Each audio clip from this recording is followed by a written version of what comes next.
Tonight on The Wrap, Lord Mandelson is arrested over claims about his links to Jeffrey Epstein. He was led away by plainclothes officers from his London home to be questioned over allegations of misconduct in public office. He has previously denied wrongdoing, but conceded that his relationship with the paedophile financier went on too long. As police searches continued for a fifth day at Andrew Mountbatten Windsor's former home, Australia's Prime Minister tells the government he would support removing the former prince from the royal line of succession. Downing Street says it's not ruling anything out. British people in Mexico are told to stay inside as dozens of people are killed in the wake of a special forces operation which resulted in the death of the cartel leader known as El Mencho. Plus, Della and I are delighted to be presenting the first BAFTA of the night for a vital part of movie making. The BBC faces a growing backlash after failing to edit out a racial slur shouted by a Tourette's campaigner from its coverage of the BAFTAs. But we discuss the day's biggest stories with Benedict Spence and Kevin Maguire, plus a first look at the front pages of tomorrow's newspapers, including coverage of the arrest of Lord Mandelson.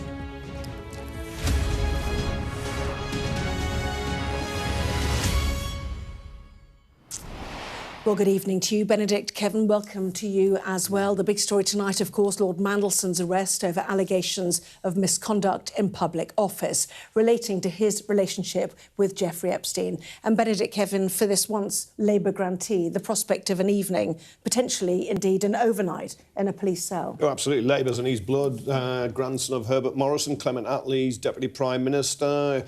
First really appeared national stage, 1987 election, 92 election, the Red Rose man. He was there, sided with Tony Blair against Gordon Brown. Labour's victory then. Had to resign twice from the cabinet, brought back by Gordon Brown, de facto Deputy Prime Minister, Business Secretary. Then he's made our man in Washington. What a downfall. What an incredible downfall and humiliation for him. But it also impacts on the Labour Party and the government. Yes, indeed. Lots more on that to come. Benedict, your first thought? Well, my first thoughts are that even if nothing were to come further from this, you've got two iconic images. Obviously, of Peter Mandelson being arrested and previously of Andrew Mountbatten Windsor, his arrest as well. And I just think that ultimately these are going to be two of those images that end up defining a political era. Whether or not this has anything to do with Keir Starmer or ends up having anything to do with him, that is partly what's going to define his time as Prime Minister, the decision to go with Peter Mandelson and the fallout that comes with that. He's bound to that, whatever happens. Well, Lord Mandelson has been accused of passing sensitive information to Jeffrey Epstein during his time as Business Secretary. He's denied any wrongdoing. Our chief political correspondent, John Craig, has our first report tonight. A very public arrest. It was just before 4:45 in the afternoon, in broad daylight and in full view of TV cameras and photographers, that Peter Mandelson was led from his London home by police officers and taken to a police station to be interviewed. Around half an hour earlier, the same officers had been seen arriving at Mandelson's home. And minutes after the former peer was driven from his home in an unmarked car, the Metropolitan Police confirmed he'd been arrested. Officers have arrested a 72-year-old man on suspicion of misconduct in public office, said a spokesperson. He was arrested at an address in Camden on Monday, 23rd of February, and has been taken to a London police station for interview. This follows search warrants at two addresses in the Wiltshire and Camden areas. Those searches began at both addresses more than 2 weeks ago, and police officers were later seen taking boxes away. It's Mandelson's friendship with the American financier and convicted paedophile Jeffrey Epstein that's led to this dramatic fall from grace. Well, Mr. President, thank you very much indeed in hosting us this morning. Less than 6 months ago, he was British ambassador in Washington, the UK's most glittering diplomatic posting, before being sacked by Sir Keir Starmer in September. Are you embarrassed for putting your trust in Peter Mandelson, Prime Minister? What does it say about your judgment, Prime Minister? Earlier last year, he told Sky News of his regret about his association with Epstein. My knowledge of him is something that I regret. I wish I'd never met him in the first place. But the release of the Epstein files, suggesting he shared government information with Epstein when he was a cabinet minister under Gordon Brown, may have prompted the police investigation. Mandelson's arrest comes just 4 days after the arrest of Andrew Mountbatten Windsor over his actions as a government trade envoy. These are extraordinary moments. What we need to remember, though, I think, is that the police investigations in both cases, and they're separate investigations, one by Thames Valley Police, this by the Metropolitan Police, are in the early stages. There may be other documents and emails held on digital devices at Mandelson's homes in Wiltshire or Camden that they will have wanted to look at. Mandelson's arrest is a huge blow for Sir Keir Starmer, and the Conservatives are turning up the heat on the Prime Minister. I asked him if he had full confidence in Peter Mandelson just a few months ago, and he said yes, despite all of these allegations being known. Only to see the man arrested shows that the Prime Minister has a terrible judgment. He's weak. He could have done more. Mandelson continues to deny wrongdoing, and Labour ministers insist the Prime Minister acted decisively. As soon as Keir Starmer understood what the reality of Peter Mandelson's relationship with Jeffrey Epstein was, he sacked him in the middle of the night, actually. So, I think that's an important area of judgment. But for Mandelson personally, his arrest is the latest humiliation in a spectacular downfall for someone formerly at the heart of the Labour High Command. John Craig, Sky News. Well, Benedict, Kevin, we'll come to your thoughts in just a moment. Spectacular downfall is exactly the words you used, in fact. But first of all, let's bring in our correspondent, Molly Malone, who was outside the central London home where Lord Mandelson was arrested this afternoon. And, Molly, this is a property previously searched, but today, which saw those dramatic scenes where this former minister, this former ambassador, was led out by plainclothes officers. Yeah, that's right. As you say, Anna, we've known for a couple of weeks that police have been investigating Peter Mandelson, and as you say, we've seen them a police presence as they've searched here at his central London home, just opposite Regent's Park, and also in Wiltshire. But today, as you say, came that dramatic development just after 5 o'clock. The Metropolitan Police in London announcing that they'd arrested a 72-year-old man on suspicion of misconduct in a public office, and we saw those pictures of Peter Mandelson being led out of his central London home by plainclothes officers, being taken into an unmarked police car. We know this has all been triggered by that huge release of documents relating to the convicted paedophile and financier Jeffrey Epstein. And in those documents, we appeared to see Peter Mandelson allegedly directly communicating with Jeffrey Epstein when he was at the heart of the new Labour government, when he was business secretary, appearing, allegedly sharing sensitive government, market-sensitive information with Jeffrey Epstein. Now, it's worth saying that Peter Mandelson has long denied any wrongdoing. He has, though, previously said that he regretted his relationship with Jeffrey Epstein, regretting how long that relationship went on for. What will happen tonight, though, what will have happened this evening after that arrest, is that despite the fact that Peter Mandelson was at the very heart of the new Labour government, despite the fact that he was right at the top of politics, only recently our man in Washington, that top diplomatic role, he will have been treated like any other ordinary citizen would have been when they're detained and when they're arrested. He would have been taken into an undisclosed police station, he would have been swabbed for DNA, he would have been searched, and he would have been questioned by police. It is now for that legal process to play its part. Molly, thank you very much indeed. Big police presence, press presence behind you there, as there no doubt will be in police stations, across the capital, making sure people do not miss the moment where Peter Mandelson comes out. Benedict, the optics of this then, this great interest outside his home, the fact that he was, arrested in this manner when he could have been called in for interview. How do you see what the police have done here? I think that it's curious, isn't it? Because I suppose one can't simply look at this in isolation. One has to look at it against the backdrop of everything that's been going on with, the investigations in the United States and into Andrew Mountbatten Windsor and the whole sort of furore of the Epstein files. And, there has to be, I think, on the part of the Metropolitan Police at least, the sense that there are things moving, that there are things going forward, and that they are on top of this, because the very nature of many of the allegations is of a cover-up, is of justice not being done, is of power closing ranks. So I think you can understand why, especially at a time where, broadly speaking, police forces up and down the country are facing myriad criticisms for all sorts of different unrelated cases around their efficiency, their effectiveness, up and down over the last couple of years, about their abilities to sort of carry out their jobs, what it is that they prioritise. I think, therefore, for the Metropolitan Police, it is important to be seen to be doing this. Whether or not it's the right thing is slightly beside the point. This is, if you like, a little bit of playing politics. It's all about the optics. Is that the sort of situation we want to get ourselves into as a country? No, but you can understand entirely why it is that they've done it in this way. Well, more politics to come, as we'll hear from John Craig, our chief political correspondent, who's joined us. John, apologies, I forgot to introduce you there. But this idea of suspicion of misconduct in public life, you know, it's a difficult suggestion. It's common law, for one. It's never gone through the statute book.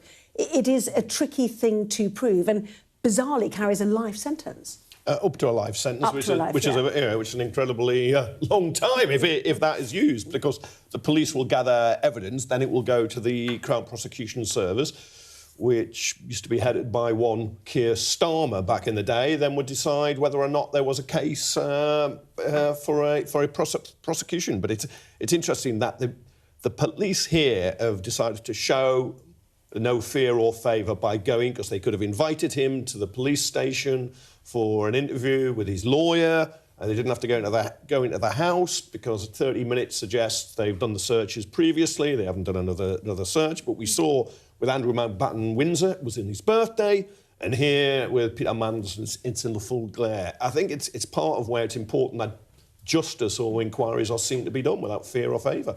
But he'll have his supporters, his friends will probably think this is really a bit rough, but I suspect most people will not be particularly sympathetic to our former man in Washington. Two elements for you, John. One, what we heard today, one what we can expect tomorrow. Today, first of all, we heard from Darren Jones, who works now for the Prime Minister, about when we'll hear or see the first documentation about why Lord Mandelson, as he was then, got the job as UK ambassador to Washington. Well, at the very moment that the police were inside Lord Mandelson, not Lord Mandelson anymore, is he? Former Lord Mandelson's home, around about 4:30. Darren Jones, who I like to describe as the Prime Minister's fixer, he's the Chief Secretary to the Cabinet, or the PM, was announcing how the government's going to respond to that. Do you remember that chaotic almost vote in Parliament about 2 weeks ago? It was the 4th of February, when Angela Rayner dramatically intervened and came to the, depending on your point of view, either came to the Prime Minister's rescue or twisted the knife and said, look, send it all off to the Intelligence and Security Committee, minus national security concerns and international relations. Well, today he said all this stuff's going to be published, not all in one go, he said. He talked about the government intends to publish the documents in tranches, instead of all in one go at the end. He said the first tranche will come very shortly in early March. Well, it's the 1st of March on Sunday, so it could be next week. He did go on to say, though, that, of course, there is a police investigation going on. But he said it includes correspondence between Number 10 and Lord Mandelson. He went. It was a mini announcement a bit later on when he said, on Andrew, we're not ruling out action in respect of the line of succession. And obviously the government's going to decide what to do about that. Now, in all the exchanges afterwards, first of all, Labour left-winger Andy McDonald said, many people in the Commons and across the country wouldn't have touched Peter Mandelson with a barge pole. And a bit later on, Mr Jones said that, talking about the documents, I believe the documents will show that the Prime Minister was lied to by Peter Mandelson. Now, that's something that Keir Starmer has said before. Well, Peter Mandelson's arrest obviously followed the release of the Epstein files last month. 3.5 million documents, emails, photos, videos were published by the Trump administration. Our data and forensics correspondent Tom Cheshire has more about that. Peter Mandelson has been arrested on suspicion of misconduct in public office. So What does that mean? Well, the Crown Prosecution Service defines it as when someone holding public office willfully neglects to perform their duty and or willfully misconducts themselves to such a degree as to amount to an abuse of the public's trust in the office holder without reasonable excuse or justification. Andrew Mountbatten Windsor was arrested on suspicion of the same offence. We don't know what evidence the Met Police may have considered before making this arrest. Mandelson has consistently denied any wrongdoing. The latest files painted a picture of Epstein's reach in the highest circles of power, politics and celebrity. And the two arrests in the wake of their release are a vivid example of that. Peter Mandelson features extensively in them, as photos in the files attest. Again, being included in the files is not evidence of any wrongdoing. But Mandelson was often photographed at Epstein's side in multiple locations over multiple years. Here, Mandelson is pictured on a yacht with Epstein and others. And here he is celebrating Epstein's 54th birthday. Now, this photo, also part of the files, shows how Mandelson was comfortable around Epstein, even when being photographed. Mandelson's association with Epstein was public knowledge, very public knowledge. But the files did shed new light on its nature. First off, its length. This is from 2009. Mandelson wrote to Epstein, "You are the only person who knows everything about me. Don't go away." To be more precise, the date is May 2009. This is while Epstein was still serving a sentence in Florida for procuring child prostitution. There are casual, jokey intimacies in the documents. This is 2.5 years later. Mandelson writing to Epstein, "You don't care about me anymore." Epstein replying, "Rubbish." Mandelson was happy to discuss politics too. In 2009, Mandelson's assistant emailed Epstein a government speech here before it was delivered. And this email was sent while Mandelson was Secretary of State for the Department of Business, Innovation and Skills. In 2010, as governments were struggling to deal with the financial crisis, there was this exchange. Epstein emails Mandelson, "Sources tell me a €500 billion bailout, almost complete." Mandelson says, "Should be announced tonight." Epstein asks, "Are you home?" Mandelson replies, "Just leaving number 10, will call." Again, we don't know what evidence the Met Police may have considered before making this arrest, and Mandelson has consistently denied any wrongdoing.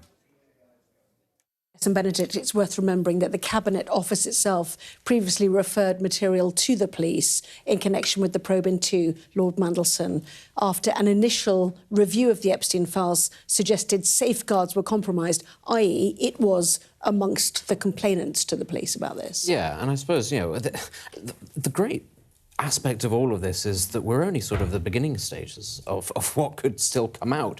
We're sort of at the very sort of embryonic stages of any kind of investigations that are going to be going on. There is still every possibility that there are further deluges that will come down the line that could implicate all sorts of other people, or indeed exonerate people for all we know. That's part of the problem, is that we simply don't have access to the swathes of information that is out there, that has been collected. It's going to be a constant on-running issue, therefore, for the government, for Keir Starmer, obviously for Peter Mandelson and anybody caught up in this. It's not an issue that's going to go away. It's going to rumble on. So it's very difficult, I suppose, for the government to sort of live with it. You almost have to just sort of sit there and go, well, this is going to be priced in. We're going to get hammered with this whatever happens, because it is completely out of our control, actually, when and how much of this comes down the track towards us, how much of it ends up with the police, what they choose to do with it in that event. Yes, and in fact, Kevin, we've had a statement from the family of Virginia Roberts-Giuffre regarding the arrest of Lord Mandelson. As Virginia Roberts-Giuffre's family, we commend the British authorities for taking meaningful action and treating the Epstein files with the urgency they demand. The contrast with the continued inaction in the United States is undeniable, while also pointing out that these arrests are not surrounding the allegations of trafficking, which for them is at the heart of the Epstein files. No, that's right. This misconduct in public office is around the distribution of government financial economic trade documents, both by Andrew Mountbatten Windsor and Peter Mandelson to Jeffrey Epstein, who, yes, convicted paedophile, but he was also a financier who potentially stood to make money if he had inside information for dealing. You know, I know denials all round, again, I'll emphasise that, but it is that financial side rather than the sex trafficking side, which seems to have gone towards Andrew Mountbatten Windsor rather than Peter Mandelson, who has said, I thought somewhat distastefully, I never saw that side because I'm a gay man. although we did see that picture of him in his underpants, which some people at the time thought was the real humiliating picture, but it's not. It's actually those documents, including economic assessments of the UK coming out of the banking crisis, a European campaign to support the euro.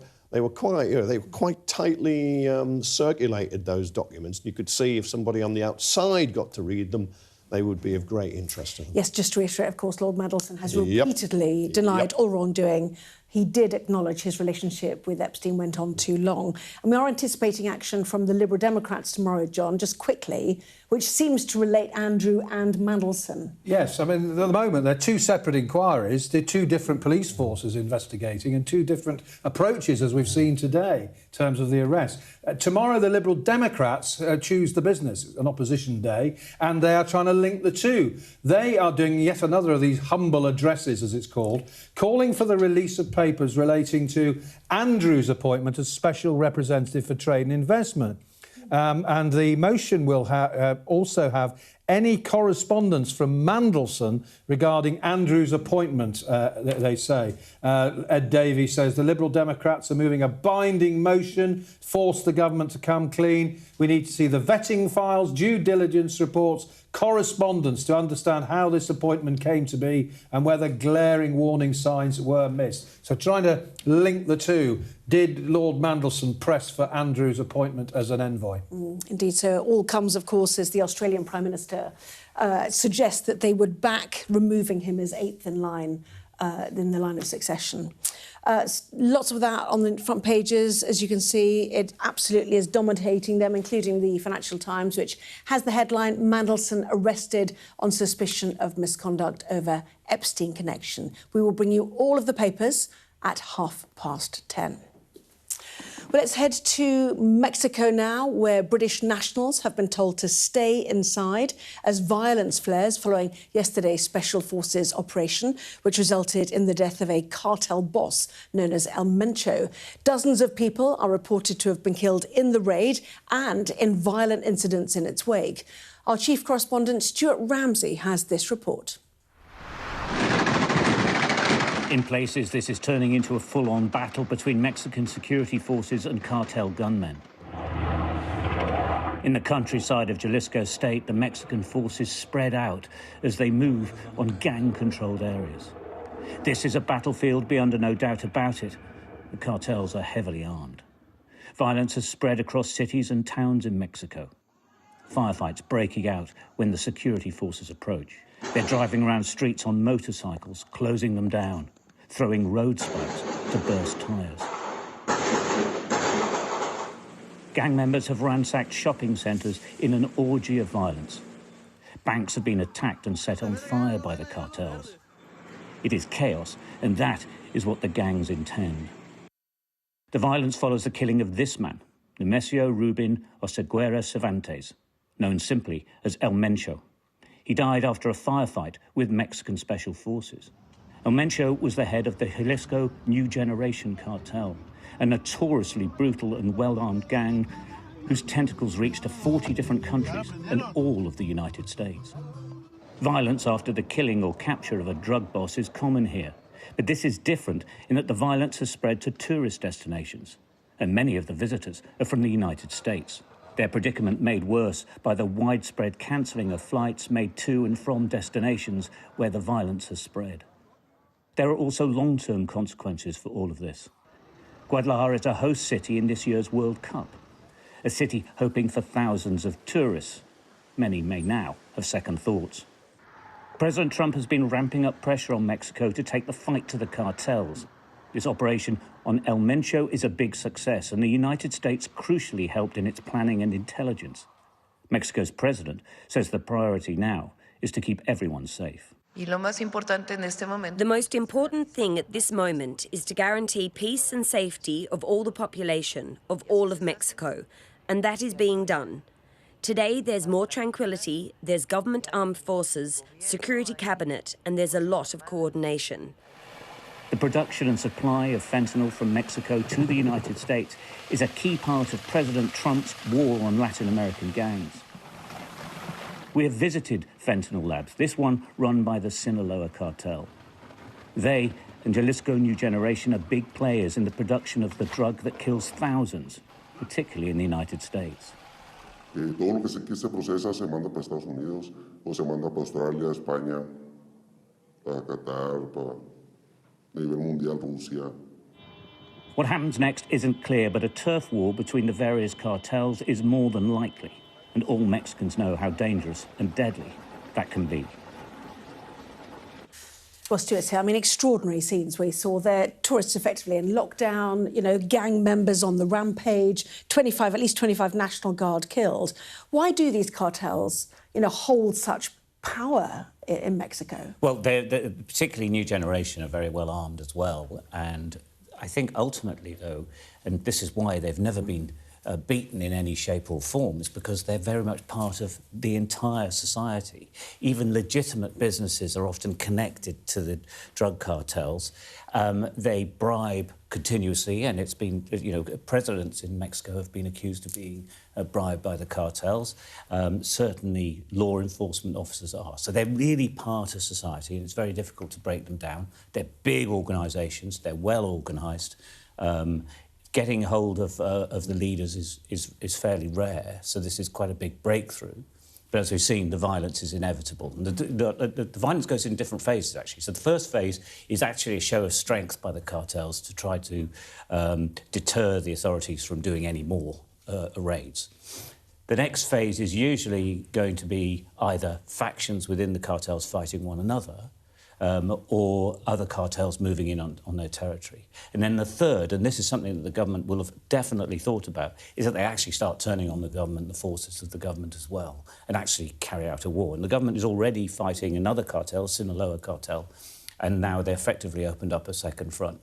And we've got the World Cup going to be being played there, so financially it could be a complete disaster. So it's big change. This. Yeah, and as you pointed out, you can smell the Trumpian influence on this, the war of drugs. We've seen what's happened in Venezuela. You know, intel presumably helped by the Americans as well, Benedict. There's an irony to this, which is that this has happened at the exact moment that almost half of all US air power is somewhere else across the world, the exact moment that you might think they might be a little careful about security, and it's nowhere to be seen. It could also, though, have an interesting influence, of course, on domestic US politics. Of course, Trump's polling has not been great since he's come back to office, or not what he would have liked, and part of that is to do with ICE and its policies and how it is that it is policing the border and deporting people. It's not been going down particularly well. However, if a cartel war breaks out on your border and suddenly there is major questions about security and the influence of cartels and drug gangs and criminality on the United States, might that not, in fact, have a positive knock-on impact for Donald Trump, or at the very least, allow a lot of people to perhaps just grin and bear what it is that he's doing? Of course, not great. The World Cup, I think, is a very important point that's coming. And there were already questions being raised about the viability of the World Cup, given the issues around the detention of people with legitimate visas and things like that in the United States. Well, this is a significantly larger challenge, I think, to the security of that event. Yeah, it's all about his own hemisphere as well, we know from Trump. But, you know, you saw in that, and I know perhaps we can run the pictures again, Kevin, when Stuart went and saw, you know, fentanyl production, months and months of access negotiations, I know Stuart took you. Why is this such an intractable problem for this part of Latin America? Yeah, I've always been in awe of the bravery of foreign correspondents who go to situations like that. I just get shouted at by politicians in Westminster. No more than that. And it is it's a large part of the Mexican economy. Big employer, a lot of people benefit from it, and they rule with extreme violence. Seen so many pictures and film footage of, you know, mass bodies hanging from bridges and so on as they take their revenge. I think it's because that these are relatively poor economies compared to the US, and they can supply something to the US at huge value and make a fortune out of it. But of course, what Trump will want to do is to keep the violence the Mexican side of the border. There's always a danger that the cartel takes revenge and can then create mayhem in the US itself. Its drugs do that now, but it can also do that with violence. It's interesting, New Generation. They have identified links in 40 different countries that they're operating, but they operate in every single state of the United States.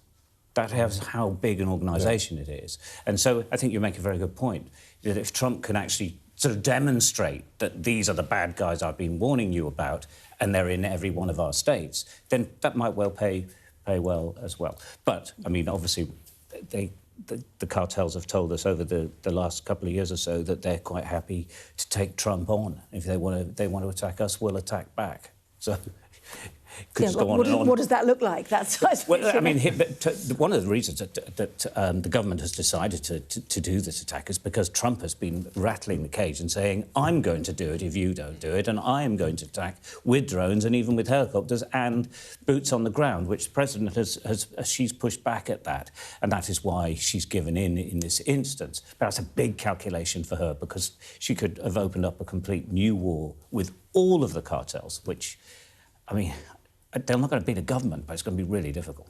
Gosh, fascinating. We will certainly see what happens next. Stuart, thank you very much. Lovely to see you. Well, lots more still to come in the next part of our programme. We will be taking a first look at what is making the front pages of tomorrow's newspapers.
The best thing about being a Sky News journalist? I'm going to take you behind the scenes here for Election Night Live. They have gone up and up. Being a Sky News journalist. Ed Conway, Sky News, is anyone going to talk to us? Mortgage rates did go up very sharply during your time in office. Here it is. First off, just the scale of what we're looking at. Our data shows it's been happening. Question is, why it hasn't been stopped. Well, it's time now to see what is making the front pages of tomorrow's newspapers. Let's start with the Financial Times, which leads on that breaking news from earlier this afternoon that Lord Mandelson has been arrested, calling it an epic fall from grace for the former ambassador to the US. Mandelson's arrest following revelations in the Epstein files is also the lead story for The Guardian. The eye leads on how the arrest of Peter Mandelson has sparked a jeopardy inside Number 10. That pressure on Downing Street also makes the front page of The Sun. The Daily Mail reports how the disgraced former minister is tonight in a police cell following his arrest. And the arrest also across the front of The Mirror. Mandelson has been arrested on suspicion of misconduct in public office, an offence that carries a maximum sentence of life in prison, as reported on the front page of The Times. The government announced earlier that the Mandelson files, a dossier of about 100,000 potentially embarrassing documents relating to his appointment and government work, will not be released until after the by-election. That is according to The Telegraph.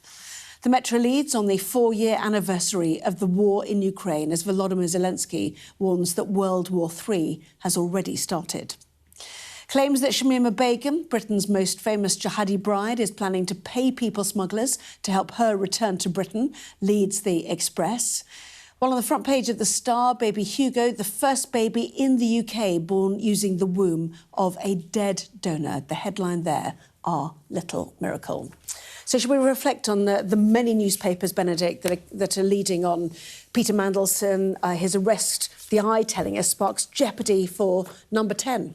I mean, as if it wasn't already torturous enough for Number 10, this whole story. As we've discussed, it's just going to keep on grinding on and on because there doesn't really seem to be much for resolution at this stage. For as long as it is elongated and it has to, take its course, it's just going to be a constant reminder to the public, to everybody that glances at the front page, of the poor judgment of the Prime Minister in actually appointing this man into this incredibly high-profile role that would have required an awful lot of screening, an awful lot of backroom dealing. It went through anyway, even though lots of people did say this might not be the best idea, and he did it anyway. That's all that really we need to take away from this. It doesn't, I think, particularly shift the Prime Minister's position or the position of his government right now. It's still very much the same until something new and particularly dramatic comes out, which at this moment it hasn't. The event itself is not a major change to the status quo. It is simply the long, ongoing process, frankly, of a bit of a ritual humiliation for Keir Starmer. That's what's going to come from this. The Sun, things can only get sweatier, as they put it. New Labour grantee Peter Mandelson was arrested over allegations he passed state trade secrets to his paedophile pal Jeffrey Epstein, talking about the swoop in Camden in North London.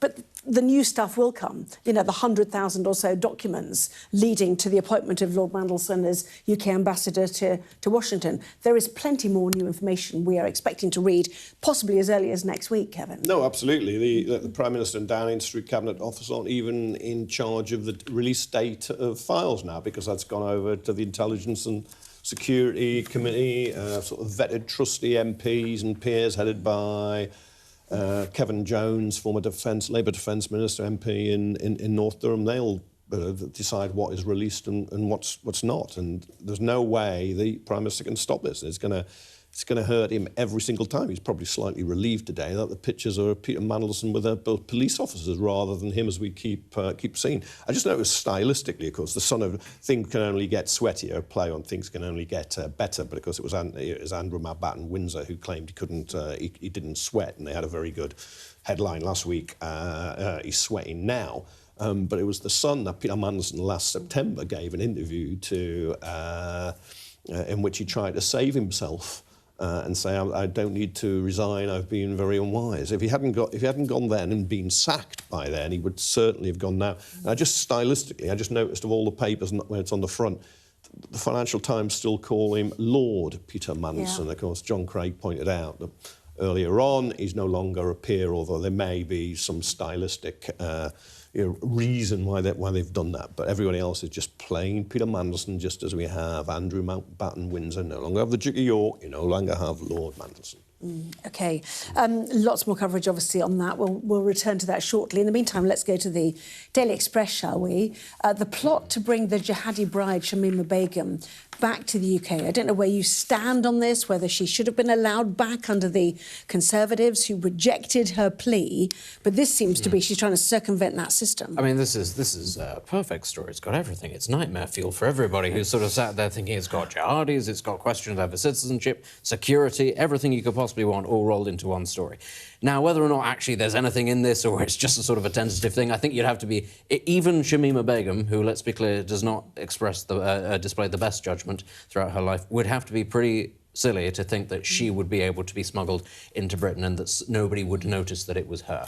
But let's say, hypothetically, that she was going to go down this route. We all know full well that actually lots of people are smuggled into the UK every day by criminal organisations. We know that a lot of these criminal organisations do operate out of Iraqi Kurdistan, Syrian Kurdistan, and the north of that country. We also happen to know that a lot of the Kurdish-run prison camps are in a pretty hazardous state right now because of the political situation in Syria.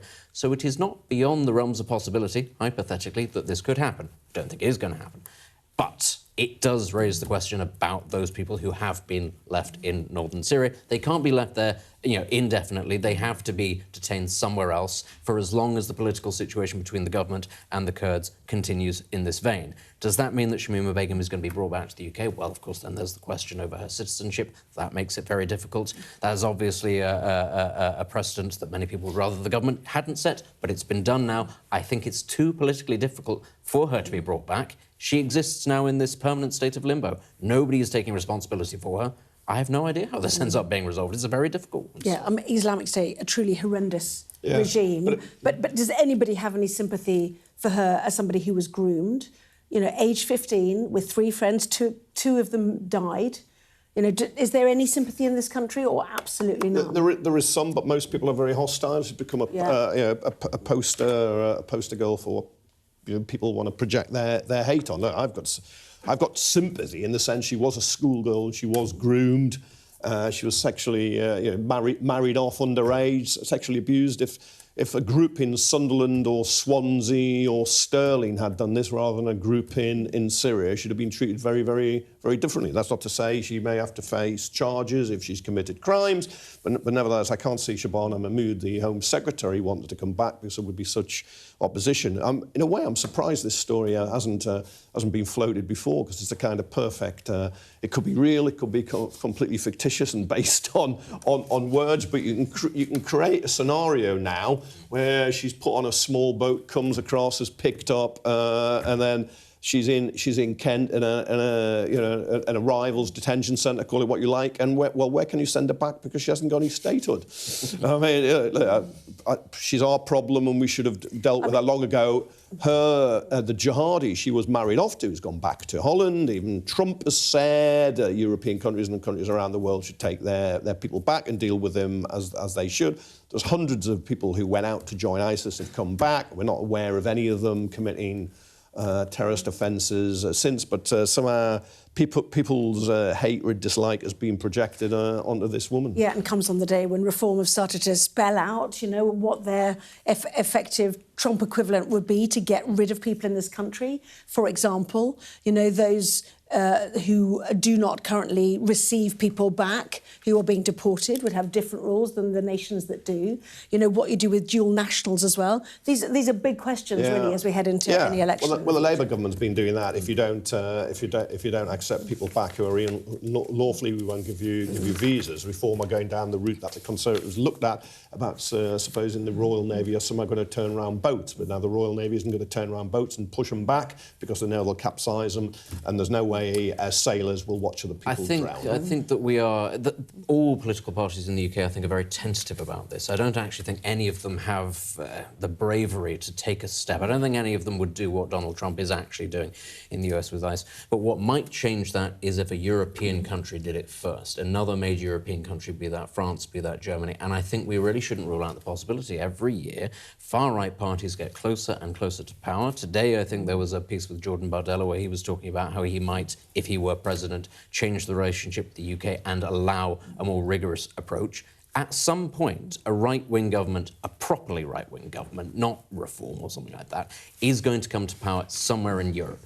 and we will see these sorts of policies, and that's where the stress test will be. You haven't even mentioned Hungary, which I was today say, there may be a right-wing government already there. It blocked the 20th sanctions package against... Hungary isn't a major country, though. I know that a lot of Conservatives would like it to be a major country. There's this sort of weird fetishisation about Hungary because it talks stuff on these things. But actually, it's not a country, ultimately, that matters when it comes to, for instance, deporting people, because not that many people move to it in the first place, if we're being honest. Well, as I was saying, Hungary's blocked the latest EU sanctions package against Russia, because overnight tonight is when that war started. It makes the front pages of a number of newspapers, including the Financial Times and The Guardian there. Zelensky says the Ukraine and Russia is at the beginning of the end of the bitter conflict. But the sticking points are still massive. Why give up territory that Russia has not won and is what, gaining 70 metres a day and losing 30 to 35,000 soldiers a month? On the subject of Hungary, it is partly because Hungary is not a major player that it is doing this, because it doesn't trust its European allies in the event that there were, say, a Russian invasion of Europe or more... I thought it just wanted Russian oil. Or more Russian interference. Well, they are looking at this a little bit more long-term, because, you know, we get this all the time, actually, from European politicians that will be in a war in the next couple of years. Who would that be? That would be with Russia. Well, if you're Hungary, you're sat there and you're on the front line and you're thinking, well, we can't defend ourselves against the Russians. By the sound of it, it's not going to be the Germans, it's not going to be the French. Who on earth is it going to be? But there is also the more realistic issue, which is that on a day-to-day basis, because these are all former Eastern Bloc countries, there is a lot of Russian involvement, a lot of Russian interference. It works both ways. In the early days of the war in Ukraine, a lot of sabotage was actually carried out by former Eastern Bloc operatives on Russian territory, but it goes the other way. A lot of Russian influence happens in Hungary. You can understand why they are jumping. They don't feel the sense of solidarity. But you see the divergence, and those former occupied countries in Eastern Europe that freed themselves from the old Soviet Union when it disintegrated. They have Donald Tusk of Poland really attacking Viktor Orban. They've gone very, very different ways politically, but I've read the front of the FT with the interview with Zelensky. I'm not quite sure how the war is about to end when you read this. He's still asking for security guarantees, which he hasn't fully got. And would you trust Trump if he gave you a security guarantee anyway? And then secondly, he is wanting the EU to say, yes, you can join, and here is your path to join. The EU does not seem to be taking that position at the moment, and I always just smile when I hear Boris Johnson saying the EU must allow Ukraine to be a member when he was one of those who took the UK out. Yes, fascinating. And in fact, they quote here Zelensky as well, doing their calculations, citing Ukrainian intelligence assessments that Russia's grinding advances on the battlefield cost it an average of 167 people per kilometre of occupied territory last year.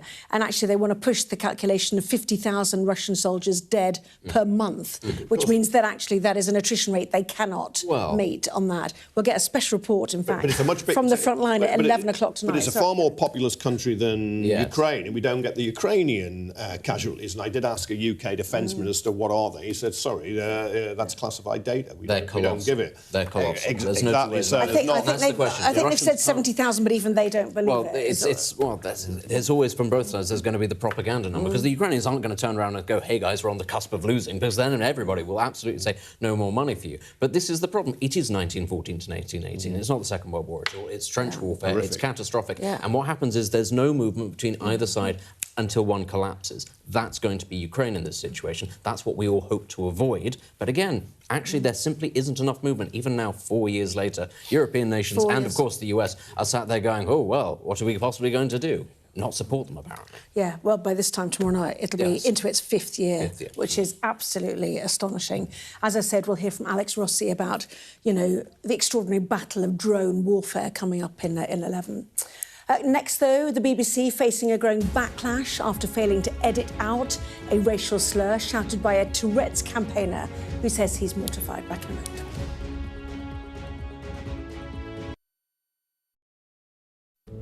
I'm Cordelia Lynch, Sky's Asia correspondent, based here in Bangkok. The slums, once gripped by fear and death. There is far less bloodshed now, but it hasn't gone away. Who's asking you to kill? The police will give me the orders, and after I kill the target, I throw the gun away. We try our best to uncover and unpick a fast-changing and deeply complex region. These large waterways provided an excellent source of body disposal. This is the Buriganga River, where victims who'd allegedly been shot dead were dumped. Sheikh Hasina, how confident are you that she will stand trial? She will stand trial, there's no doubt about that. We're going to take you to the very heart of a criminal network, going undercover inside Southeast Asia's scam centres for the very first time. We won't have any problems with police, it's okay. Just seen Imran Khan leave, and as we understand it, he's just been shot in the leg. They have decided that the only way they'll allow elections is if I'm inside jail or killed. Sky News get the full story first. Chinese vessels start encircling the boat we're on, blocking its path. The Chinese are now deploying water cannons, firing it directly towards our boat.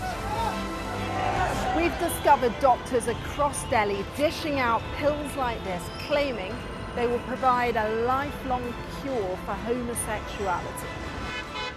Rohingya people fleeing an escalating civil war. The situation here in Cox's is desperate. An already insecure place does feel a lot more precarious.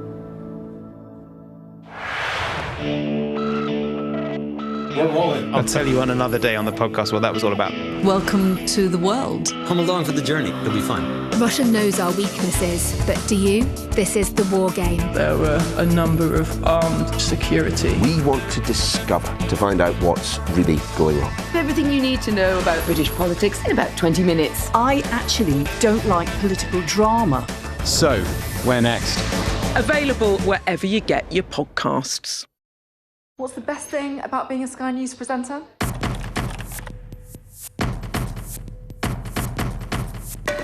We've done the work and the reading, so you don't have to. Being a Sky News presenter. Hello and welcome. Westminster, the heart of British politics. I'm so sorry about what happened to you. So what on earth is going on? It's not true. Can I tell you what I think? It's really unusual. Mornings with Rich and Frost. Let's crack on. Let's get started. What's the best thing about being a Sky News journalist?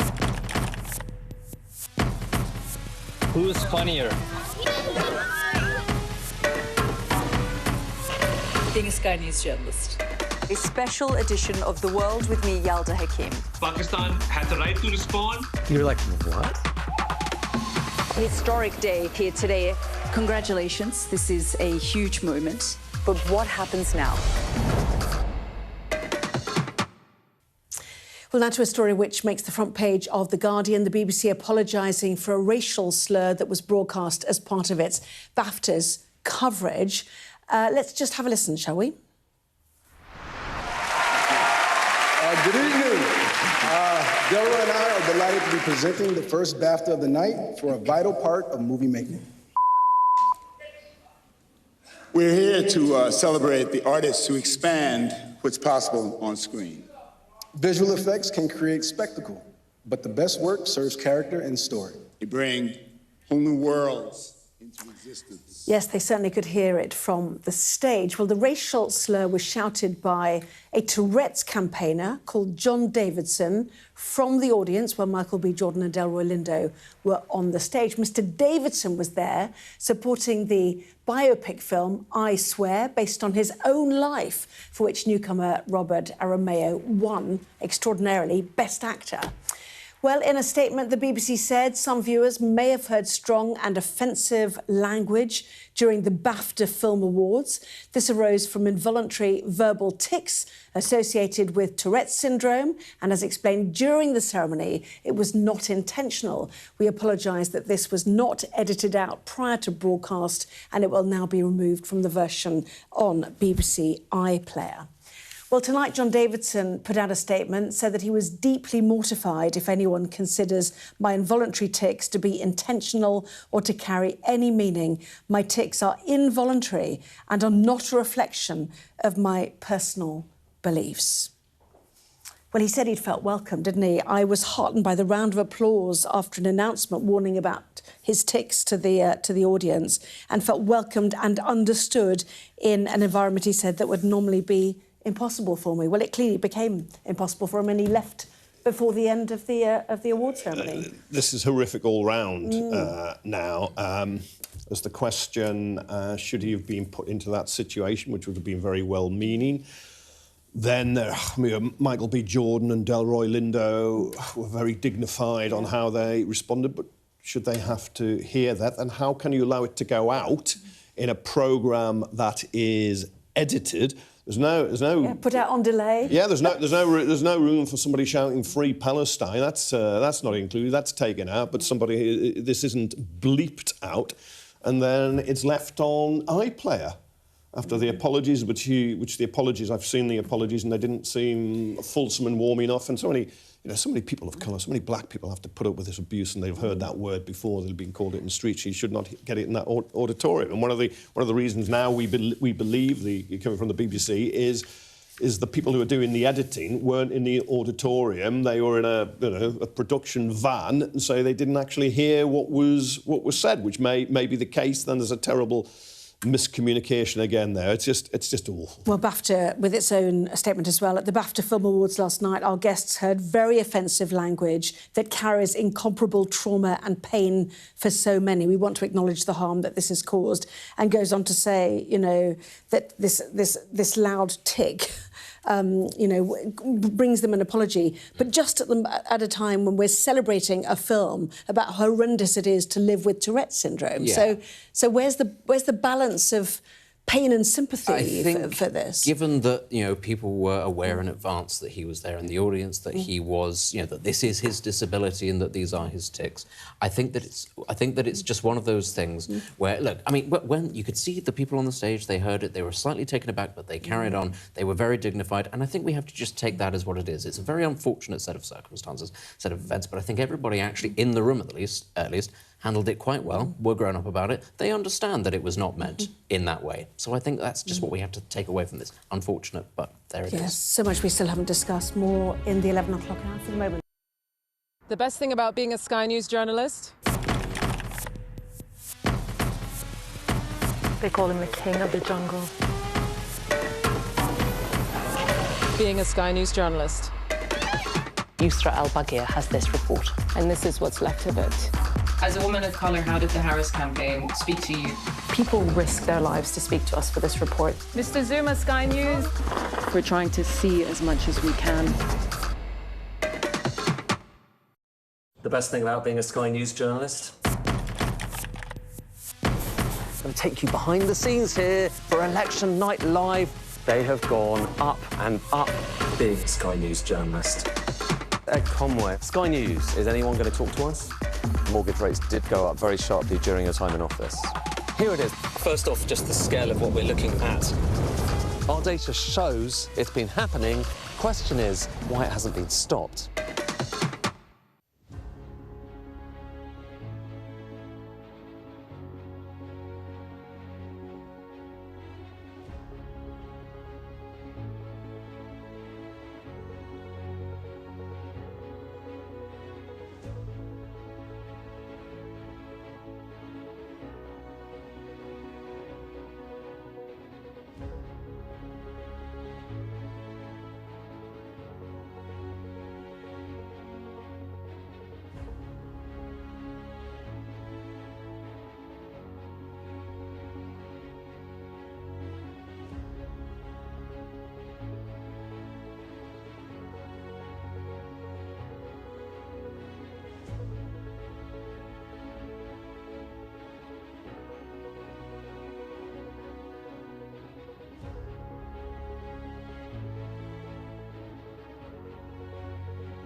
Tonight on The Wrap, Lord Mandelson is arrested over claims about his links to Jeffrey Epstein. He was led away by plainclothes officers from his London home to be questioned over allegations of misconduct in public office. He has previously denied wrongdoing, but conceded that his relationship with the paedophile financier went on too long.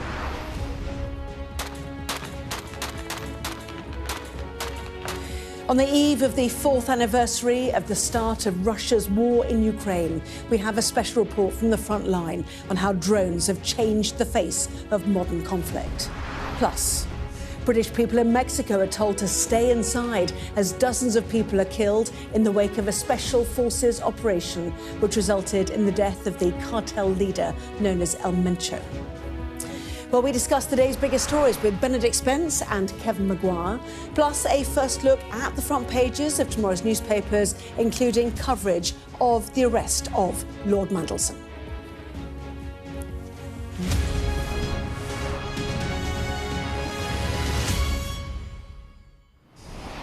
Well, good evening to you, Benedict, Kevin. Welcome to both of you as well. The big story tonight, Lord Mandelson's arrest over allegations of misconduct in public office relating to his relationship with Jeffrey Epstein. Benedict, a famous Labour grantee and another fall from grace for him. Another fall from grace, another set of iconic images over the Epstein files and those that are being caught up in them.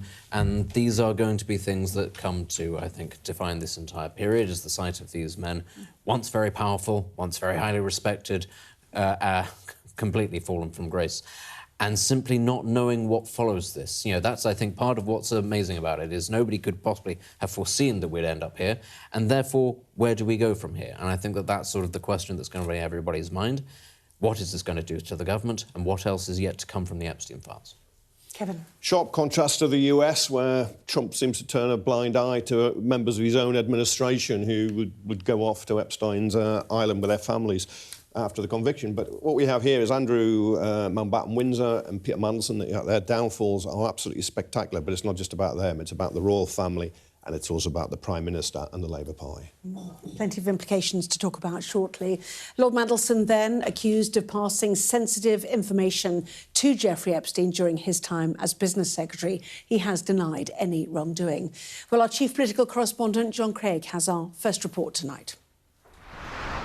A very public arrest. It was just before 4:45 in the afternoon. In broad daylight and in full view of TV cameras and photographers, that Peter Mandelson was led from his London home by police officers and taken to a police station to be interviewed.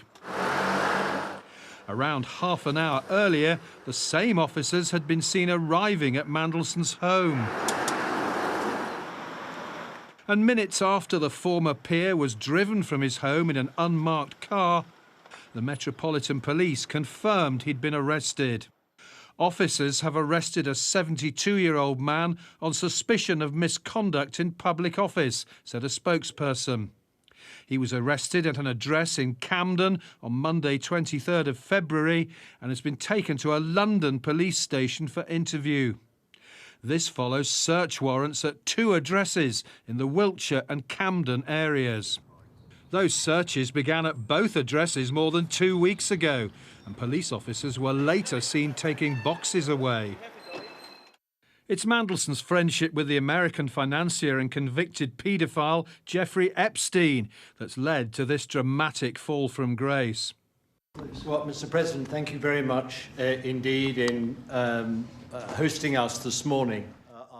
Less than 6 months ago, he was British ambassador in Washington, the UK's most glittering diplomatic posting, before being sacked by Sir Keir Starmer in September. Are you embarrassed for putting your trust in Peter Mandelson, Prime Minister? What does it say about your judgment, Prime Minister? Earlier last year, he told Sky News of his regret about his association with Epstein. My knowledge of him is something that I regret. I wish I'd never met him in the first place. But the release of the Epstein files, suggesting he shared government information with Epstein when he was a cabinet minister under Gordon Brown, may have prompted the police investigation. Mandelson's arrest comes just 4 days after the arrest of Andrew Mountbatten Windsor over his actions as a government trade envoy. These are extraordinary moments What we need to remember, though, I think, is that the police investigations in both cases, and they're separate investigations, one by Thames Valley Police, this by the Metropolitan Police, are in the early stages. There may be other documents and emails held on digital devices at Mandelson's homes in Wiltshire or Camden that they will have wanted to look at. Mandelson's arrest is a huge blow for Sir Keir Starmer, and the Conservatives are turning up the heat on the Prime Minister. I asked him if he had full confidence in Peter Mandelson just a few months ago, and he said yes, despite all of these allegations being known. Only to see the man arrested shows that the Prime Minister has a terrible judgment. He's weak. He could have done more. Mandelson continues to deny wrongdoing, and Labour ministers insist the Prime Minister acted decisively. As soon as Keir Starmer understood what the reality of Peter Mandelson's relationship with Jeffrey Epstein was, he sacked him in the middle of the night, actually. So, I think that's an important area of judgment.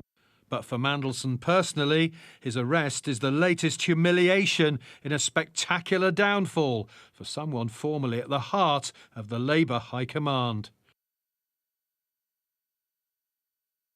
Well, our chief political correspondent, John Craig, has joined us here. Lots of politics in this, John. Let's take a look at the eyes, shall we? Mandelson arrest sparks jeopardy for number 10 is their headline. Certainly we heard from the Conservative leader, Kevin, today, Camilla Begum, suggesting that this is a defining moment for Keir Starmer. I think it's one of a number of contenders, starting with the abolition of winter fuel allowance for most people after the election. We'll see, but it's no doubt it's a serious blow for the Prime Minister, because his judgment has failed him. He's not asked the right questions, got the right answers. He took a gamble and it's backfired spectacularly. But we'll have to watch how it plays out. But it's very hard to see how it will play out well for the Prime Minister. It's just whether it turns out to be fatal. Yeah, it throws again into sharp focus the decision to appoint Mandelson to that role as UK ambassador to America. If we look at the Telegraph as well, Benedict, the suggestion is that 100,000 potentially embarrassing documents relating to his appointment and government work would not be released until after the by-election, which comes on Thursday. Yeah. But it might be as early as next week, we heard today. My personal view is that the Prime Minister is toast. It's just he's not been extracted from the toaster yet, and actually this is going to take a very long time. This is going to be the thing that ends up doing for him, but we've not come to the end of it yet. A, the party doesn't really have the means to remove him. B, none of the contenders are quite ready to do so. So we're all in a sort of strange sense of limbo where there's nothing Starmer can really do to improve his position. There's nothing anybody can do to move against him. All we're doing is just sitting here watching the slow-motion car crash of the arrest, of the information coming out, waiting for the by-election. Is it going to go well? Then we got the local elections. Is that going to go well? Who knows? That's the problem, really. There isn't a way out of this. So I don't feel it's particularly unfair to say functionally he is over. It's just a question of when he actually realises or somebody else realises. Yeah, low-profile visit to the by-election by the Prime Minister today. Went really under the radar, didn't it? Just as the Chief Secretary to the Prime Minister, John, Darren Jones, was stood up in Parliament suggesting how we're going to see these information relating to the appointment of Mandelson. The arrest happened at about 4:45. About 4:30, Darren Jones stood up in the House of Commons and was giving what he described as an update on the humble address, the vote in Parliament a couple of weeks ago, which forced the government to produce all sorts of documents. Now, he said that he announced this afternoon that the documents were going to be published in tranches, he said, instead of all in one go. He said the first tranche, he said, would be published very shortly, he said, in early March. Well, it's the 1st of March on Sunday, so it could be next week. Of course, there'll be some redactions, some will be withheld because of the police inquiry, but he talked about at one point during the exchanges in the Commons, he told one MP, I believe the documents will show the Prime Minister was lied to by Peter Mandelson. Well, the Prime Minister has claimed this already. But the fact is, as one MP said today, it was Andy MacDonald, the left-wing Labour MP from Middlesbrough, who said that many people wouldn't have touched Peter Mandelson with a barge pole. I mean, let's just remind ourselves, there was so much advice and warnings. He'd been sacked twice or forced to resign twice from the cabinet. And, of course, I remember very much an interview that Peter Kyle, now the business secretary, gave on Sky News to Trevor Phillips. Why was he appointed when there were all these warnings? And the answer was, it was decided it was a risk worth taking. He was worth the risk. What a risk it has turned out to be. And as you were saying, could be the final blow that brings down Sir Keir Starmer, because there's all sorts of new documents going to be published, correspondence and so on, which could be very damaging, even more damaging from the Prime Minister. But, of course, the big thing it comes back to, and the point that Kemi Badenoch keeps making, and Sir Mel Stride made it here on Sky News as well today, it comes down to the Prime Minister's judgment. Now, it was Morgan McSweeney, the former Chief of Staff, was advising it. He fell on his sword. But the Prime Minister is looking very, very exposed now, more exposed by the day. Your paper, Kevin, cops swoop, Mandelson is arrested. The jeopardy for him, clearly, right now, after being a minister, being an ambassador, being appointed by, 3 different Labour Prime Ministers, being the architect of New Labour, being central to where Labour has grown over decades and decades. An extraordinary fall from grace for him. But now, as you've all said, the jeopardy is with the Prime Minister. That's right. His autobiography was called The Third Man. He saw himself as the third man with Tony Blair and Gordon Brown, the creators of New Labour, and that 13 years of rule. Maybe slightly over-egged it, the third man, but he was an absolutely important, pivotal figure, as you say. And he was appointed to posts by the last 3 Labour Prime Ministers, Tony Blair, Gordon Brown, and now Keir Starmer. It looks like Keir Starmer is going to pay the ultimate price at some point. I suspect that I think the final moment, will be doing really badly in May's elections in Scotland and in Wales, which at the moment it looks like Labour will do. There's no way, as these documents come out, they can really support the Prime Minister, because his judgment was flawed. You can show he asked the questions, but if he accepted answers that were untrue, it'll be, well, weren't you naive? Weren't you gullible? Weren't you taken in? You are the Prime Minister. You need a Prime Minister with good judgment, and his judgment has failed him. He's probably kicking himself because, 1, he's made an error, and 2, he may have been swayed by Morgan McSweeney, possibly also Tim Allen, who is a communications chief who went, who I'm told thought they could somehow ride out the Mandelson storm and didn't have to sack him as ambassador, but that was clearly never going to be the case. But I do remember that appeal from Mandelson saying, "Look, I made mistakes, but I'm going to fight. I'm going to fight on. I'm a fighter, not a quitter," he said in 2001. Yeah, exactly. But it's a disaster you can't undo. It's just going to play itself out now. Yes, well, just to reiterate, once again, Lord Mandelson repeatedly denied all wrongdoing, suggesting he has done nothing criminal, previously apologised for his relationship with Epstein, which he said went on for too long. That was to James Matthews, if you remember. But the fallout from the Epstein files continues elsewhere tonight as calls grow for Andrew Mountbatten-Windsor to be removed from the royal line of succession following his arrest, of course, last week. Well, the former prince is currently 8th in line to the throne and has denied himself, again, any wrongdoing. Any attempt to remove him from the line of succession would require the agreement of other Commonwealth nations, realms where the king is head of state. Australia has become the first to back that idea, with the Prime Minister, Anthony Albanese, writing to Sir Keir Starmer. Well, in that letter, he said, in light of recent events concerning Andrew Mountbatten-Windsor, I'm writing to confirm that my government would agree to any proposal to remove him from the line of royal succession. I agree with His Majesty that the law must now take its full course and there must be a full, fair and proper investigation. These are grave allegations and Australians take them seriously.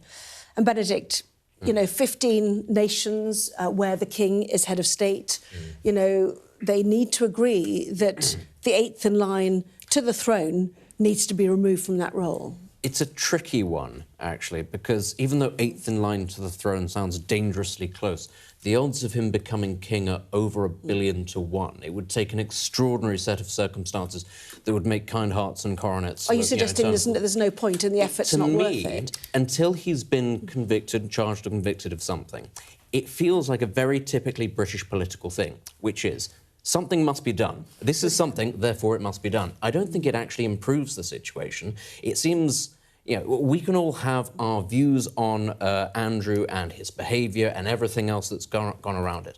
To me, this just sounds ever so slightly like a government, politicians trying to create positive headlines out of something that really doesn't need to be done, and before, actually, frankly, justice has taken its course. If we were at that stage, maybe I'd have more sympathy for it, but at this moment, it just sounds a little bit like politicians trying to curry favour. Well, your column in the Mirror today, the monarchy will never be the same again.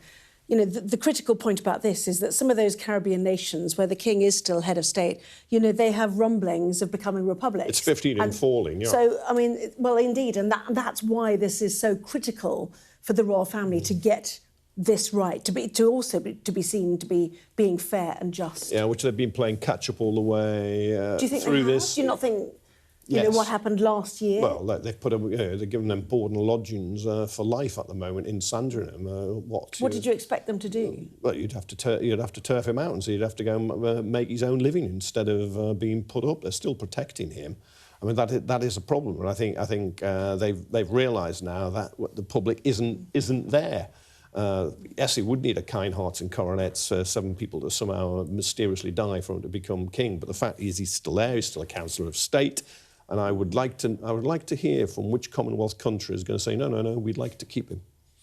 I just cannot see that, and I think just on the evidence, is a Republican like you, it's worth bearing in mind. But the evidence you know already, including the renewed spotlight on the £12 million paid to Virginia Giuffre, it seems from his brother and his mother, to keep out of a US sex court. I think that alone damned him. Yeah, and John, just to relate this back to what we're going to see in the House of Commons tomorrow, which is the Liberal Democrats beginning to ask questions about how Andrew got that job as trade envoy, and also if Mandelson had any influence on it. That's what they're trying to establish. Yes, just on what we've just been talking about the line of succession, Darren Jones did say in the Commons today, we're not ruling out action in respect of the line of succession. But ministers have said it'll have to come after the police inquiry. Now, tomorrow, it's a Lib Dem day for choosing the business. They're doing what the Tories did a few weeks ago, a humble address, calling for the release of papers relating to the appointment as trade envoy, and including vetting,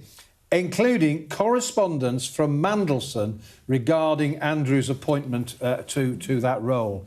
And Ed Davey says, moving a binding motion, he says, we need to see the vetting files, the due diligence reports, correspondence to understand how this appointment came to be, whether glaring warning signs were missed. Trying to link the two things. At the moment, they're completely separate, different police forces. John, the very fact this debate is going to take place in itself is significant. It's why the royal family will never be the same, because successive speakers have allowed only tributes, by and large, to the royals and not allowed these debates. Lindsay Hoyle is recognising the public mood has changed and allowing this to happen. But what he said was, he's made a statement this afternoon, in which he said, because he's no longer a royal, you can talk about it. That was his argument. Okay. Elegant. Thought you didn't know what time that is, do you? I always ask you this question. It may not have been broadcast. It'll be for anyone wanting to probably watch around it. about lunchtime, depending on statements and so on. OK, we'll find out in the morning, no doubt. John, thank you very much indeed for the moment.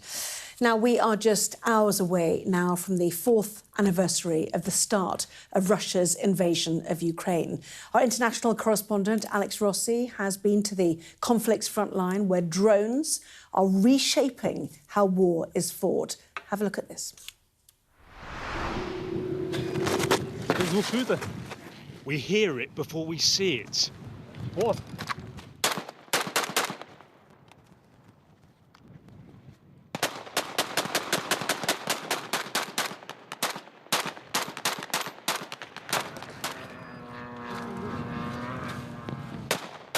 It's getting closer and closer. Another soldier joins the fight, and then relief as we see the drone fall from the sky.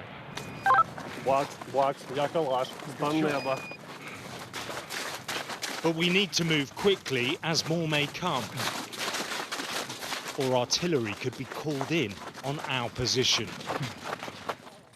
A Ukrainian surveillance drone follows our progress as we get on quad bikes for the next leg of the journey to the village where the unit is stationed.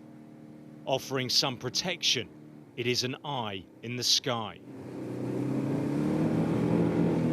Speeding forward, smashed Ukrainian vehicles lie abandoned. A stark reminder of the danger we're heading into. As drones have started to dominate the skies, Ukraine is now answering that threat with teams of drone hunters. And we're on our way now to meet some of them. Yeah, there's a fuller, longer version of that report, which you must find online. Truly terrifying. Yeah. You know, having to shoot down drones as they come towards you. Completely changed the face of warfare. Nations like ours are not ready for this. And this is what, you know, the Ukrainians are living and breathing every day of this war. As we nearly enter the fifth year of this, Kevin. Yeah, well, it's like a First World War with a technical twist and the development of drones, which means there is nowhere to hide. There's eyes on you at all times. There's been incredible loss of life on both sides. They're now fighting over what are really wastelands that have been reduced to rubble. Well, he found a couple that were living there. He said they got no money and they can't leave. But, you know, a couple who've been living like that for 4 years. It's an utter tragedy that it's still going on. We'll talk more with the papers after the break on this, but just a thought on what you saw with Alex's pleas. Of course, the First World War is the best comparison to it, because it's not just about the stalemate and the trench warfare, but, you know, as Kevin was saying, the technological advancement. This is the equivalent to the invention of the machine gun, where you have people just walking across the front and just being mown down, nowhere to hide. This is the same thing, nowhere to hide, and that's even understanding that the machine gun already exists. And the real difficulty with all of this is going to rewrite a lot of the rules about the morality of war in terms of who actually can end up serving in armed conflicts. Because if you are fighting an enemy that can be entirely remote and puts nothing in the field against you, and can come and can actually strike you anywhere, you can't hide, you can't do anything about that. It's going to make all sorts of questions about people fighting in the first place very difficult, and it's going to make, I think, questions around who even signs up for armed service very difficult, because actually, with this footage, knowing what we all know, what possible motivation could young people have where once upon a time there was at least the idea of being able to have some sort of honour and dignity in service? There's nothing in this. Absolutely nothing to be gained. This is being hunted by machines. No, that's the only way of looking at it. They recruit you on. I know those kids in their bedrooms playing computer games. Yeah, absolutely. So it changes warfare, it changes the potential of recruitment. To be frank, it changes terrorism as well. It's very, very frightening. We will talk more about how the papers are covering, you know, what was an extraordinary 4 years in, nearly entering the fifth year after the break. And also we're reporting on what's happening in Mexico as a full-blown drugs war flares up with warnings to British tourists. Back in a moment.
What's the best thing about being a Sky News presenter?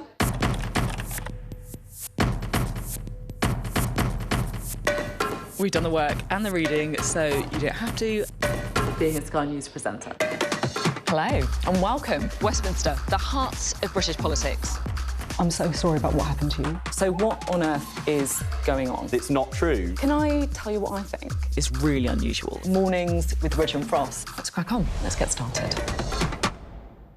What's the best thing about being a Sky News journalist? Who's funnier? Being a Sky News journalist. A special edition of The World with me, Yalda Hakim. Pakistan has the right to respond. You're like, what? A historic day here today. Congratulations, this is a huge moment. But what happens now? The best thing about being a Sky News journalist? They call him the king of the jungle. Being a Sky News journalist. Yusra Al-Baghir has this report. And this is what's left of it. As a woman of colour, how did the Harris campaign speak to you? People risk their lives to speak to us for this report. Mr. Zuma, Sky News. We're trying to see as much as we can. Well, let's get the latest from Mexico now, where British nationals have been told to stay inside as violence flares following yesterday's Special Forces operation, which resulted in the death of a cartel boss known as El Mencho. Well, dozens of people are reported to have been killed in the raid and in violent incidents too in its wake. Let's listen then to our chief correspondent, Stuart Ramsey, with this report. In places, this is turning into a full-on battle between Mexican security forces and cartel gunmen. In the countryside of Jalisco State, the Mexican forces spread out as they move on gang-controlled areas. This is a battlefield beyond no doubt about it. The cartels are heavily armed. Violence has spread across cities and towns in Mexico. Firefights breaking out when the security forces approach. They're driving around streets on motorcycles, closing them down, throwing road spikes to burst tyres. Gang members have ransacked shopping centres in an orgy of violence. Banks have been attacked and set on fire by the cartels. It is chaos, and that is what the gangs intend. The violence follows the killing of this man, Nemesio Rubin Oseguera Cervantes, known simply as El Mencho. He died after a firefight with Mexican Special Forces. El Mencho was the head of the Jalisco New Generation cartel, a notoriously brutal and well-armed gang whose tentacles reached to 40 different countries and all of the United States. Violence after the killing or capture of a drug boss is common here, but this is different in that the violence has spread to tourist destinations, and many of the visitors are from the United States. Their predicament made worse by the widespread cancelling of flights made to and from destinations where the violence has spread. There are also long-term consequences for all of this. Guadalajara is a host city in this year's World Cup, a city hoping for thousands of tourists. Many may now have second thoughts. President Trump has been ramping up pressure on Mexico to take the fight to the cartels. This operation on El Mencho is a big success, and the United States crucially helped in its planning and intelligence. Mexico's president says the priority now is to keep everyone safe. The most important thing at this moment is to guarantee peace and safety of all the population, of all of Mexico, and that is being done. Today there's more tranquility, there's government armed forces, security cabinet, and there's a lot of coordination. The production and supply of fentanyl from Mexico to the United States is a key part of President Trump's war on Latin American gangs. We have visited fentanyl labs, this one run by the Sinaloa cartel. They and Jalisco New Generation are big players in the production of the drug that kills thousands, particularly in the United States. Todo lo que se procesa se manda para Estados Unidos o se manda para Australia, España, para Qatar, para nivel mundial, Rusia. What happens next isn't clear, but a turf war between the various cartels is more than likely. And all Mexicans know how dangerous and deadly that can be. Stuart Ramsey, Sky News. Benedict, quite extraordinary scenes in Mexico, including in tourist areas and in places where the World Cup's due to be held. It is extraordinary. I mean, you know, we often hear and have heard for a very long time Mexico isn't a real state because it's got these sort of parallel worlds existing through criminality. We hear all that for so long, and then finally it erupts in this sort of way. And right at this opportune moment where Donald Trump is finally starting to move hardware halfway across the world, and as you say, you've got the World Cup on the doorstep, it's utterly insane to see these sorts of images on the scale that it's happening. But this is the reality. This is the reality that Mexicans have had to live with for their whole lives, and it's just now that we're seeing it because it's happened on such a scale. Yes, indeed. And you can see the focus of Trump on this issue. Venezuela already, pressure on Colombia, Mexico, even Cuba, you know, trying to, well, as he put it, stop the drugs trade, although Venezuela was, you know, you'd think about regime change. But anyway, Kevin. Yeah, it was regime change as long as the regime was left in place without its leader and it would supply cheap oil. But of course, here we've watched many a Netflix series of you know, the US going and taking on cartels, but it's actually happened here, not the first time, but it's happened here in Mexico. But these cartels use extreme violence. They've got huge wealth, well-armed, incredibly violent. And this is a battle. You've got to hope the Mexican government can win. OK, we're just getting some breaking news, actually. We've heard earlier today from Australia. Now here is New Zealand, also suggesting that it would support the UK government if it proposes to remove Andrew Mountbatten Windsor from the line of succession. That is according to a spokesperson for the Prime Minister, Christopher Luxon, quoted to the Press Association. There he is. So it seems New Zealand has joined the Australian Prime Minister, Anthony Albanese, who himself is a known Republican, in fact, that they would remove Andrew Mountbatten Windsor from the line of succession. Have not heard from Canada yet. Many Caribbean nations as well, Antigua and Barbuda, for example, Bahamas, Belize, Grenada, and you know, Pacific Islands as well, like the Solomon Islands, Tuvalu as well, amongst the 15 realms where the king is head of state. So those are the critical nations to hear from, Australia and New Zealand, amongst those now supporting the proposition to remove Andrew Mountbatten Windsor as head of state. The government, of course, says there is a criminal investigation underway. It is not minded to look at it just yet, but all options are on the table. Let's take a look at the front pages then, shall we, of tomorrow's newspapers, many of them really leading on the same thing. Financial Times, one of them leading on that breaking news from earlier this afternoon that Lord Mandelson had been arrested, calling it an epic fall from grace for the former ambassador to the US. Mandelson's arrest following revelations in the Epstein files also makes the front of The Guardian. The Eye leading on how the arrest of Peter Mandelson has sparked a jeopardy inside Number 10. That pressure on Downing Street also makes the front page of The Sun. The Mail reports how the disgraced former minister is tonight in a police cell following his arrest. That arrest also across the front of The Mirror. Mandelson has been arrested on suspicion of misconduct in public office, an offence which carries a maximum sentence of life in prison, as reported there on the front page of The Times. The government announcing earlier that the Mandelson files, a dossier of the paper says about 100,000 documents relating to his appointment and government work, will not be released until after this Thursday's by-election. That is according to The Telegraph. Early March, though, the government talked about.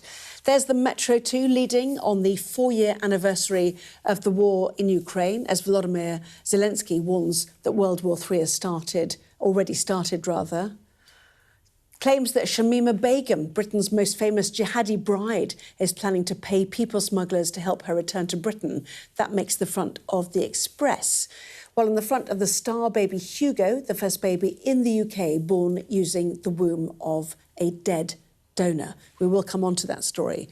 First of all, though, with that news that New Zealand would back the removal of Andrew Mountbatten Windsor as 8th in line to the throne, let's take you to the inside pages of The Times, which is that the Queen has met Giselle Pellico.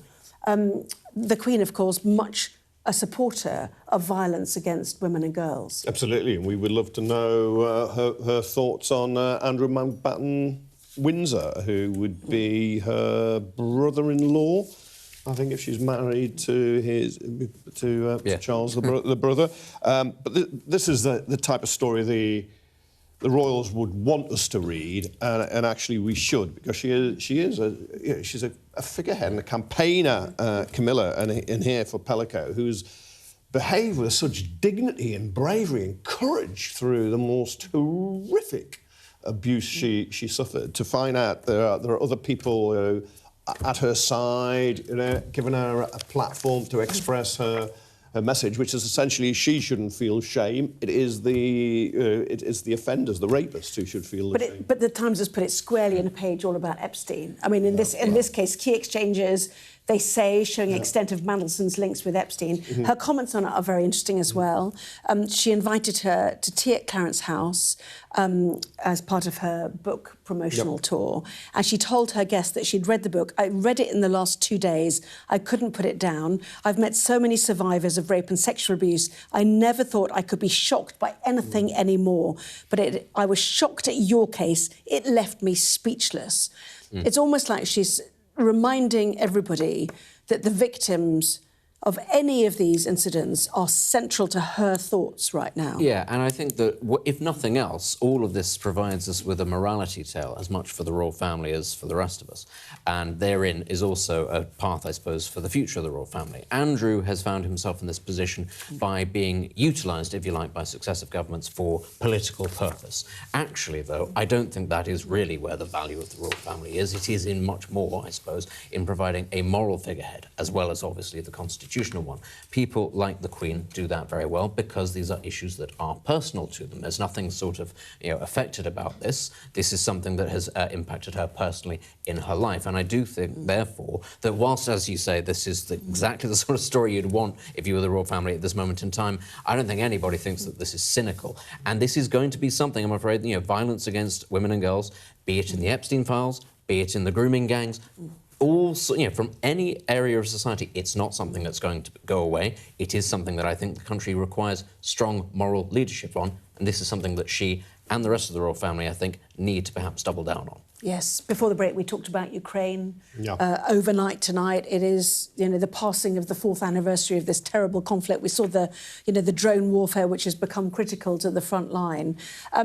We know Keir Starmer is to co-host a meeting of the Coalition of the Willing tomorrow, almost in support, you could say, of Ukraine. Yeah. And actually, Al Khan's, the UK's Armed Forces Minister, is also quoted in the newspapers with more maths, in fact, of numbers, suggesting that Vladimir Putin's forces are losing almost 40,000 men a month since last November, while recruiting just 35,000. This is according to Western intelligence, Western officials saying this. So therefore, the attrition rate, effectively, is now not replaceable by Russia. Whether that would stop Putin is another matter. Yeah, no, absolutely. And of course, what is missing is the Ukrainian figures to do the comparison. Russia being a much more populous country, so sadly, Putin can lose more people than Zelensky, but we don't see that. But Al Khan is a very serious figure. He did his fair share fighting in Afghanistan before he became a Labour MP and the veterans minister, and he's quite right. But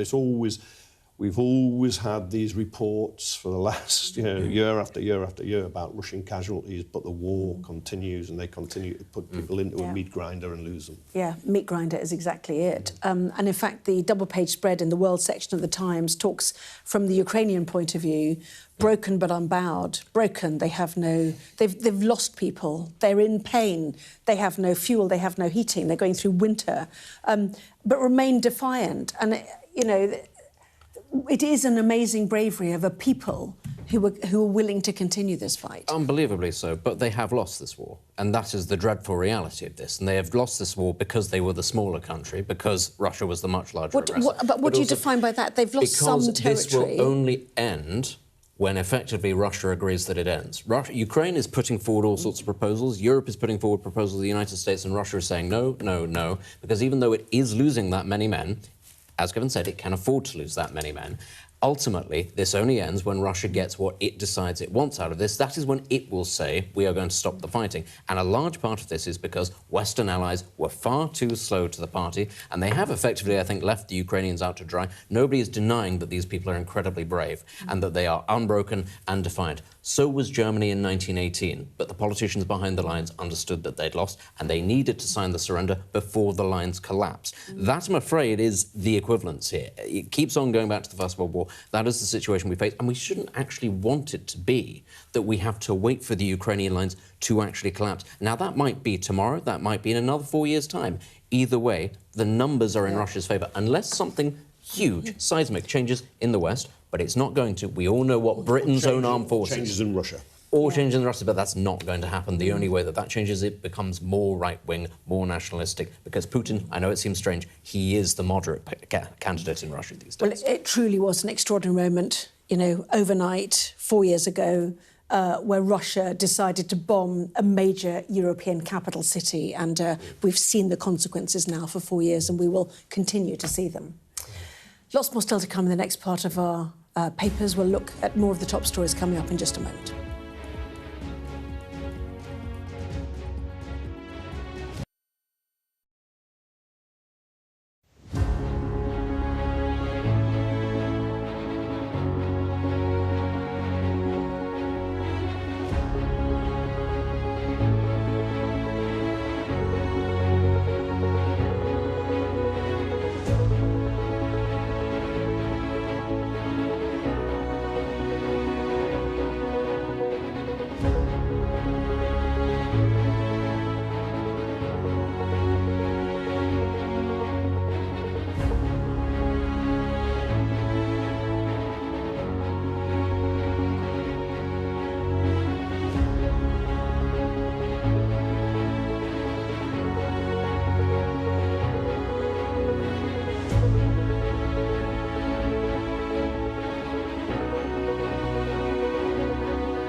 The best thing about being a Sky News journalist? I'm going to take you behind the scenes here for Election Night Live. They have gone up and up. Being a Sky News journalist.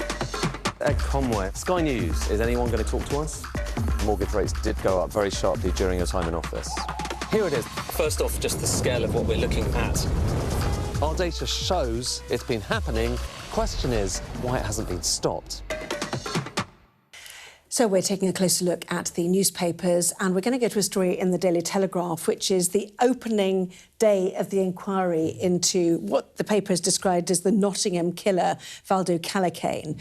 And the news that's come from this is that he was not sectioned after a previous violent attack because he was black. Benedict. Yeah, that's what the Telegraph reports it as. It's when you dive down into the copy, it is that the inquiry was told that one doctor was leaning towards sectioning Callicane because he was presenting signs of psychosis, but it wasn't taken as part of, it wasn't one doctor's decision to make. There was a team involved, and that I think this needs to be spelled out. Amongst the reasons, as far as we're aware, that it was decided not to, on that instance, was an overrepresentation of ethnic minority or black men in the system for psychosis. So I don't think that we can sit here and say, yes, that was the reason, that's how it's presented in the Telegraph, but certainly that seems to have been part of the consideration. It does then say afterwards that it was also decided that if he was not responsive to other treatments put forward first, that he would have been sectioned. So, yeah, I think that that's what we have to take from this.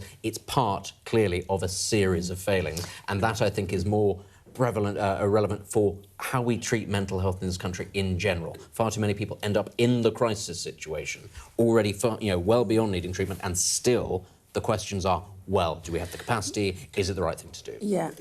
Just quickly, who said this? It was the counsel to the inquiry, Rachel Langdale Casey, who presented, as you said, this. Quote in a headline mean it's not a fact, it's an assertion, it's a claim, and I think in the current climate, I think that headline is irresponsible. Irresponsible, because it's given the impression that was the reason. Remember, 2 students and a school caretaker died, others were injured. He's got he won't be freed again, but he wasn't found guilty of murder because of his paranoid schizophrenia, and I think that's misleading, that headline. Yes, and just to remember the victims in this, of course. I know their parents have been speaking today, Barnaby Webber and Grace O'Malley Kumar, both aged 19, and caretaker Ian Coates, who was 65. He attempted to kill 3 other people as well. So we will keep an eye on that inquiry, as I said, which started today. Football news in the Metro, talking about a provisional ban over a racist slur. Tell us more. So this is the scandal that's been engulfing European football. This is Gianluca Prestiani, who is 20 and he plays for Benfica, is accused of racially abusing Vinicius Junior, who is slightly older and plays for Real Madrid, in their Champions League game a week or 2 ago. It's very difficult, actually, to ascertain. Prestiani has been banned provisionally, and that I don't think should be taken as an assumption of guilt. That is so that Benfica do not take him now to the second leg in Madrid, where he will be basically at the mercy of 80,000 fans before anything has actually been proven. There have been counterclaims, for instance, that, it's sort of a he said sort of situation. Part of the issue is Vinicius Junior is regularly on the receiving end of racist abuse in Spain. It is a country that doesn't seem to have quite got the memo about, kicking racism out of football. Neither does Portugal, apparently. Prestiani is Argentinian. He says he didn't say it. Another part of the problem with all of this is what a lot of players do these days is they actually cover their mouths, they pull up their shirts, they do this.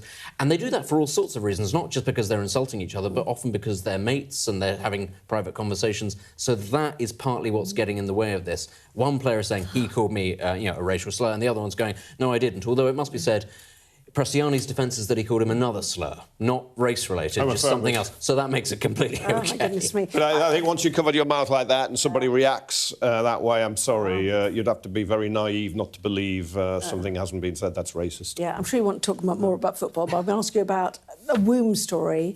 It's in the Times. Parents welcome first baby born in Britain from a dead donor's womb. You've got just 30 seconds for this complexity. It's heartwarming. It's absolutely incredible. It's a great. Grace Bell now has a child because she had a womb transplant. It was the hospital in London. It's the Queen Charlotte and Chelsea Hospital. Absolutely fantastic. The advance of medical science is absolutely phenomenal and something we should celebrate. Juxtapose that with drone technology, a time of wonders and horrors at the same moment. Good, bad, yeah.